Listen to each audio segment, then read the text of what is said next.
Barrister Daniyal साहब हमें join कर चुके हैं, पार्लिमानी सेक्रेटरी और सीनियर रहनुमा है PMLN से। दानियाल साहब अस्सलाम वालेकुम। अस्सलाम वालेकुम जी। दानियाल साहब, शेर अफजल मरवत साहब यहाँ हमारे साथ हैं। उनकी राय में पाकिस्तान तहरीक इंसाफ को बिलावल भुट्टो की ये जो तजवीज़ है कि NSE इजलास के लिए वो अपोजिशन को इंगेज करेंगे, इसको मानते हुए NSE में चला जाना चाहिए। आप क्या कहेंगे, क्या PMLN इस चीज़ को वेलकम करेगी? देखें ज़ीम साहब, thank you for having me the show. देखें, सियासत में कोई चीज़ हरफे आखिर नहीं होती। कोई चीज़ जो है वो बंद दरवाजे की तरफ नहीं जाना चाहिए और हमेशा जो है आपको दरवाजे अपने खुले रखने चाहिए।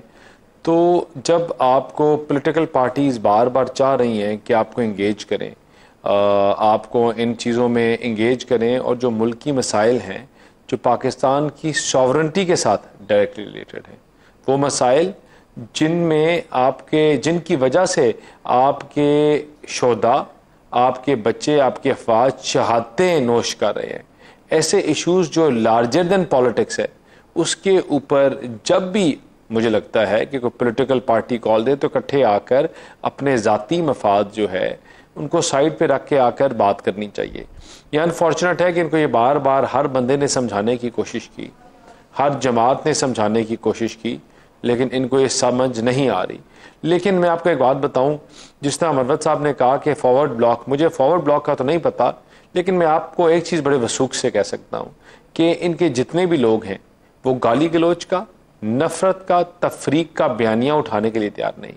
इनके लोग जितने भी इनके साथ खड़े हैं वो हाथ जोड़ते हैं हमारे पास और कहते हैं यार कि हमें इस गंद से निकालो, इनसे बचाओ, ये किस तरफ लेके जा रहे हैं। देखिए, सियासी जमातें जो होती हैं, वो लीडरान जो होते हैं, वो लोगों के बच्चों के हाथ में कफन पहनने को नहीं कहते, कफन बांधने को नहीं कहते। वो नफरत की बुनियाद के ऊपर सियासत नहीं करते, वो तफरीक की बुनियाद के ऊपर सियासत नहीं करते, वो जोड़ने की बुनियाद के ऊपर, वो इकट्ठे अगर इस तरह के लोग अगर एक यकजहती की बात करें, सियासी हमआहंगी की बात करें, तो आपके पास ऑप्शन तो है ना। फिर आप मरवत साहब को या इस तरह के स्कूल ऑफ थॉट वाले जो लोग हैं जो असम्बली में या असम्बली के बाहर कहते हैं कि एक मेज़ पे बैठे कौमी इशूज़ के ऊपर, उनको तो आप इंगेज कर सकते हैं। फिर आप इंगेज करिए, मरवत साहब को भी बुलाइए और उन लोगों को बिल्कुल जी। मैं मरवत साहब की चीज़ से 100% एग्री करता हूँ कि देखें, जो ऐसी सोच के लोग हैं उनको हमने पहले भी इंगेज किया और आगे भी करेंगे। देखिए, हम तमाम पॉलिटिकल लोग हैं, पॉलिटिकल पार्टीज़ को रिप्रेजेंट कर रहे हैं।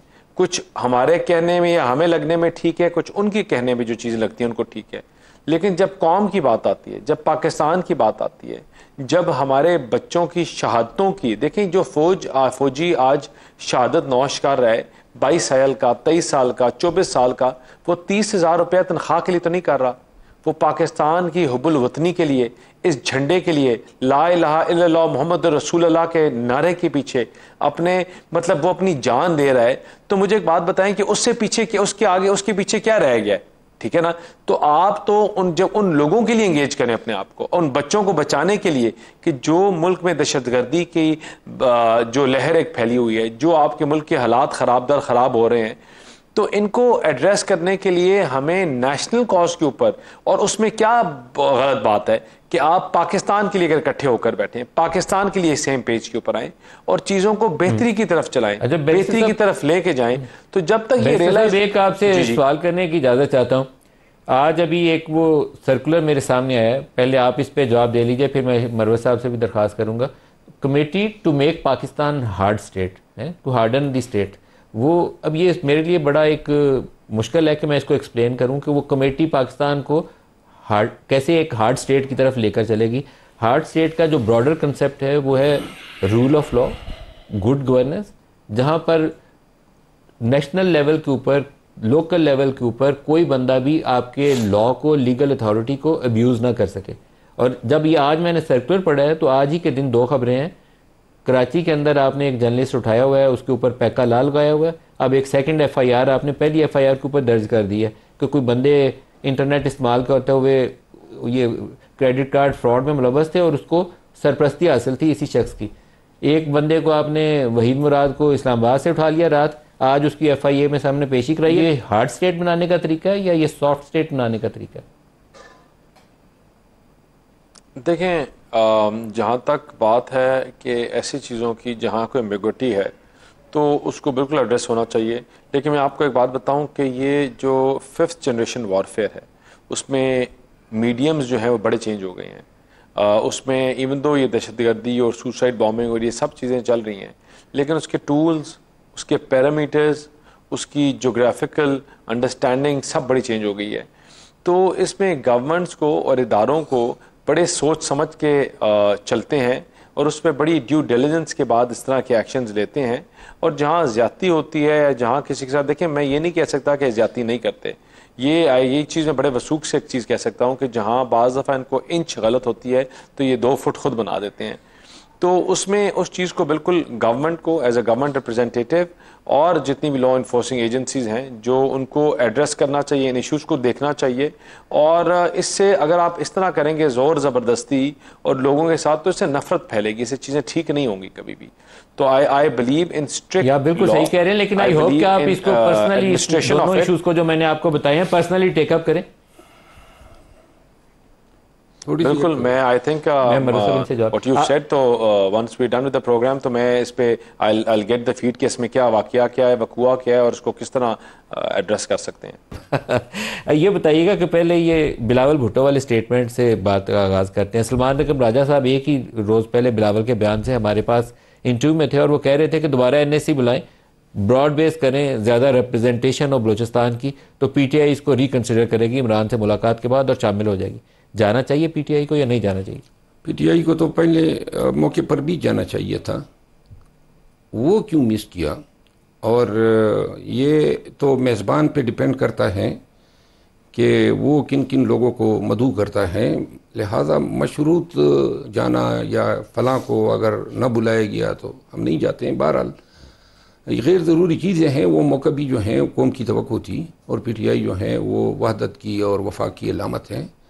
वैसे भी मीडिया पे PTI के ख़िलाफ़ बड़ी कैंपेन चल रही थी जाफ़र एक्सप्रेस के हवाले से, तो इस तासुल को ज़ाहिर करना था। इसका फैसला था ये कि बाइकआउट करते नहीं जाते? बाइकआउट मेरा ख्याल है कि गैर मुंतखब लोगों का फैसला था। गैर मुंतखब लोग? जी हाँ, जो मुंतखब लोग हैं, पार्लिमानी की पार्टी ने फैसला कर दिया कि हमें जाना है। बैरिस्टर गौर साहब ने इसका इजहार भी किया। पॉलिटिकल कमेटी में जो है ये मुबैना तौर पर ले जाने की ज़रूरत ही नहीं थी। जब पार्लिमानी कमेटी ने फैसला किया, चेयरमैन ऑन बोर्ड हैं, एक कौम की वहदत का, कौम की ज़रूरत है, पूरे पाकिस्तान की जो है सांसें इसमें अटकी हुई हैं दहशतगर्दी के ख़िलाफ़ जंग में, लेकिन इसको फिर पॉलिटिकल कमेटी के पास ले जाने की तुक्की नहीं बनती थी। वहाँ पे फिर जो है ये उगदा के खुला कि जी कुछ लोग चाहते हैं कि न चले जाए। मरो साहब, ये तीसरा मौका होगा। 26 नवंबर से पहले मोहसिन नकवी और अली मीन गंडापुर साहब एक बैक चैनल चला रहे थे, वो पब्लिक में नहीं आया लेकिन उसमें काफ़ी पेशरफ दिखाई जा रही थी कि मुमकिन तौर पर ऐसा एक अरेंजमेंट हो जाएगा कि आप लोग एहतजाज मौखर करेंगे या कहीं दूर बैठ जाएंगे इस्लामाबाद से, और इन रिटर्न PTI को और इमरान खान को कुछ नरमी मिल जाएगी। वो चीज़ आया हुई, फिर आपकी डायलॉग प्रोसेस शुरू हुई हुकूमत से, अभी दरमियान में ही था प्रोसेस, आपने बाइकआउट कर दिया। ये तीसरा मौका था NSC में कि दोबारा इकट्ठे बैठ जाते, आर्मी चीफ भी बैठे होते, प्राइम मिनिस्टर भी बैठे होते, PTI भी साथ बैठी होती, फिर बाइकआउट कर दिया। तो ये तर्ज सियासत मैं कोई बहुत ज़्यादा समझा नहीं इसको। ये जो तर्ज सियासत है इसको हम खुद भी नहीं समझ पा रहे हैं, क्योंकि तमाम जो पार्लियामेंटेरियंस हैं, उस वक़्त तो मैं पार्टी का हिस्सा था और कोशिश हमारी ये होती है कि 26 नवंबर के साने के बाद बिलखसूस हमने मुस्तकबिल में पाकिस्तान को मज़ीद नुकसानात से बचाने के लिए अब मसालियत की रास्ते को इख्तियार करना ही होगा।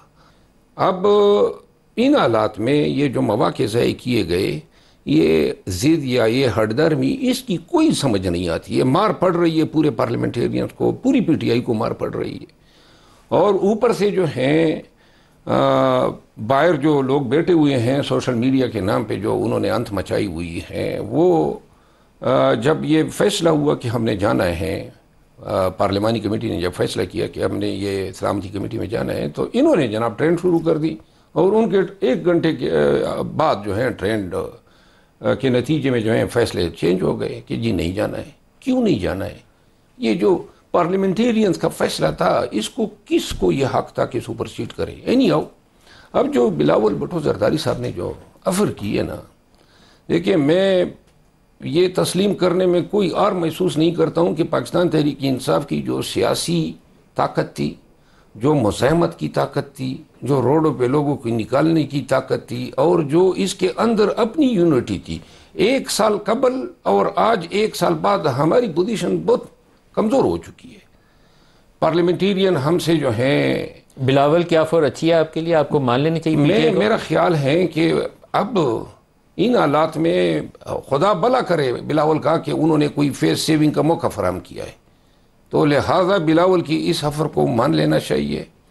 अगर वो मसालियत की पेशकश करता है, अदरवाइज़ भी पाकिस्तान को इस वक्त में सियासी इस्तेहकाम की ज़रूरत है, और हमें अगर कुछ चीज़ों पे हम पाँव बादल नाख्वास्ता भी अगर पाँव रख के ऊपर जा सके तो जाना चाहिए।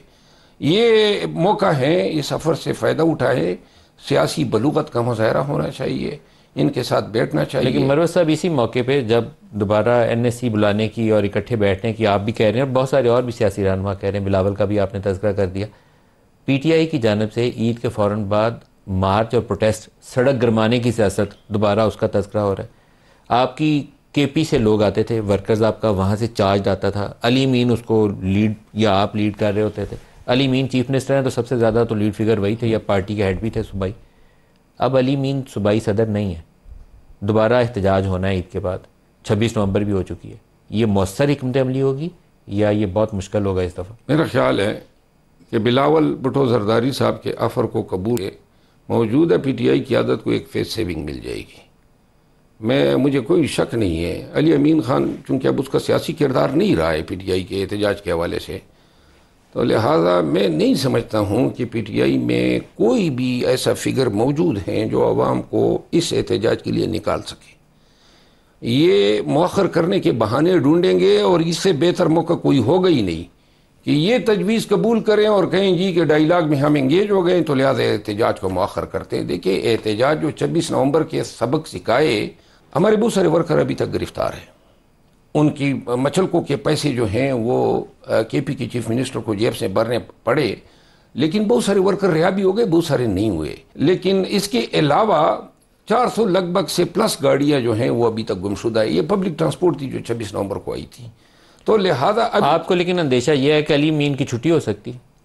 मैं इस अंदेशे का बारहा इज़हार कर चुका हूँ, क्योंकि मेरा ख्याल है अली अमीन खान का जो अंदाज़ बयान है, जो गुफ्तगू हैं, जो उसका स्टाइल है, जो उसकी शख्सियत के अंदर खामियां हैं, यानी न ये डोसाइल हैं, न ये इससे बदमाशी पे बात मनवाई जा सकती है, न इससे बदतमीज़ी की जा सकती है, तो लिहाजा इन चीज़ों की वजह से ये इस तरह काबिल कबूल नहीं है जिस तरह बुज़दार साहब थे या महमूद खान साहब। तो लेकिन KP से आप सोचते हैं कि अली मीन की छुट्टी हो जाएगी, तो ये तो एक बड़ा मुश्किल सवाल है। KP में आपकी पार्टी की लीडरशिप सारी उसी के इर्द गिर्द घूमती। मेरा ख्याल है अगर मेरी छुट्टी न हुई होती तो अभी तक अली अमीन की छुट्टी हो चुकी होती। ये मेरे निकाले जाने ने थोड़ा सा टाइम जो है फराहम कर दिया है, और अभी अल्लाह करे कि ये ओश के नाखुन ले, क्योंकि मुझे नजर आ रहा है कि अली मीन की छुट्टी करवाएगा कौन? वही करवा रहे हैं जो हमेशा से पार्टी में लोगों की छुट्टियां करवाते हैं। अच्छा, मैं चंद रोज़ पहले ही अली मीन साहब से हमें इंटरव्यू का मौका मिला, तो मैंने देखा था आपने, मैंने उस इंटरव्यू के अंदर उनसे सवाल पूछा कि पार्टी के अंदर बुशरा बीबी और अलीमा खान का काफ़ी वजन है और आप उन दोनों की गुड बुक्स में नहीं है, तो वो दायमाएं करके वो उसमें सवाल से तो निकल गए, लेकिन ये इशू है अभी पार्टी के अंदर। मैं तस्दीक करता हूँ कि वो दोनों की गुड बुक्स में नहीं है, तो ये तो फिर मसला होगा उनका। मसला तो होगा, आपकी जमात को भी मैं भी इन गुड बुक्स में नहीं था। आप भी गुड बुक्स में नहीं था मैं तो गुड बुक्स में है कौन? आप भी नहीं थे, वो भी नहीं थे, कौन है गुड बुक्स में? मेरा ख्याल है कि वो लोग हैं जो ना होने के बराबर हैं। जब आपने वर्कर्स को रोड पे लाना ना मरवत साहब, तो आपको हिम्मत भी करनी पड़ती है, लेकिन आपकी वर्कर के साथ एक कमिटमेंट भी होनी चाहिए, जुड़े होने चाहिए आपस में। आपकी कॉल पे बंदा बाहर निकला है, तो 3-4 जितने आपके एहतजाज थे उसमें आगे तो आपका चीफ मिनिस्टर ही था। अब अगर आप उसको डंप करेंगे तो एहतजाज कैसे करेंगे? मेरा ख्याल है कि एहतजाज कर नहीं सकेंगे। मैं अल्लाह ऐलान कहता हूँ, और ये जो आप मीडिया बात कर रहे हैं ना, मैं तब PTI के वर्करों को भी कहना चाहता हूँ, अगर ये बिलावल भुट्टो जरदारी साहब की ऑफ़र कबूल नहीं की तो फेस सेविंग भी नहीं रहेगी और न ये एहतजाज कर पाएंगे, इनकी औकात ही नहीं है। देखिए, आपकी पूरी जमात के लिए सबसे बड़ा जो सियासी एक हरबा या हिकमत अमली होनी चाहिए थी कि कैसे इमरान खान को जेल से बाहर निकालें, रिहाई कैसे मिले। वो जो 26 नवंबर से पहले वाली बातें थी उसमें लगता था कि इन लाइनों पे आप काम कर रहे हैं कि कोई रेस्ट हाउस में रख लेंगे, कुछ कर लेंगे, इससे हो जाएगा।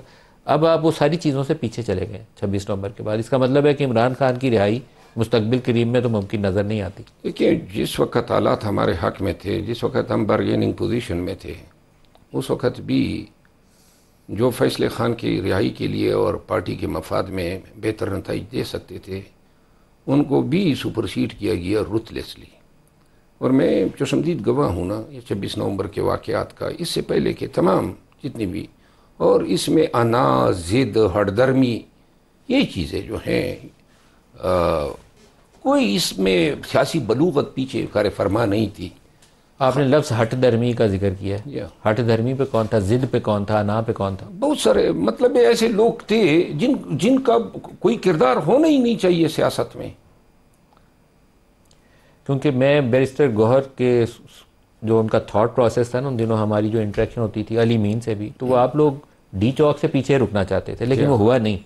तो किसने डोमिनेट किया आखिर में, कौन था जो हावी हो गया फैसला साजी के ऊपर? नहीं, मेरे ख्याल है ये तो अब सबको वाज़ेह है कि डी चौक हम किस तरह आए, लिहाजा बार बार इस चीज़ के दोहराने का कोई फ़ायदा ही नहीं है, पूरी कौम को पता है। अली अमीन खान में उमर अयूब खान एक गाड़ी में थे, और जब हम कश्मीर हाईवे पे पहुँचे तो ये फैसला हुआ कि मैं आगे जाऊँ और लोगों को चाइना चौक पे रोक दूँ कि हमने डी चौक नहीं जाना है। आपको वीडियो में दिखा सकता हूँ, वैसे मीडिया पे अवेलेबल है। मैं गया वहाँ, तमाम वर्करों को मैंने रोका, मैंने खिताब किया और मैंने कहा कि यह फ़ैसला है क़यादत का कि हमने नहीं जाना है डी चौक की तरफ। तो ये जब मैं बात कर रहा था तो दाएं जानिब जहाँ डी चौक के ये कंटेनर लगे थे, तो वहाँ उन पे चंद लोग जाके पहले से ही उन कंटेनरों पे चढ़ चुके थे। तो मैंने आगे से कहा, मुझे इल्म है कि मैंने कहा कि ये किस इलाके के वर्कर हैं। तो बहरहाल मुझे जो इलाका बताया गया तो मैंने उनके रहनुमा से रब्ते की कोशिश की कि भाई आप अपने वर्कर को वापस पीछे लाएं। ये हमारा फ़ैसला था कि हाँ, बेसिकली तो फ़ैसला हमारा ये था कि हम संगजानी पे रुकते हैं, और इसके बाद भी क़यादत ने फ़ैसला किया। लेकिन अफसोस की बात यह है कि गैर सियासी लोग जब पार्टियों के फ़ैसले करें तो फिर यही नताइज निकलते हैं। पीटीआई की सियासत का मुस्तकबिल क्या है जी? क्योंकि आपके इमरान खान अगर जेल में रहते हैं और वो बाहर नहीं आते, पार्टी के अंदर इसी तरीके से तकसीम रहती है, खलफशार रहता है, तो जमात की सियासत को तो बहुत नुकसान पहुँच जाएगा।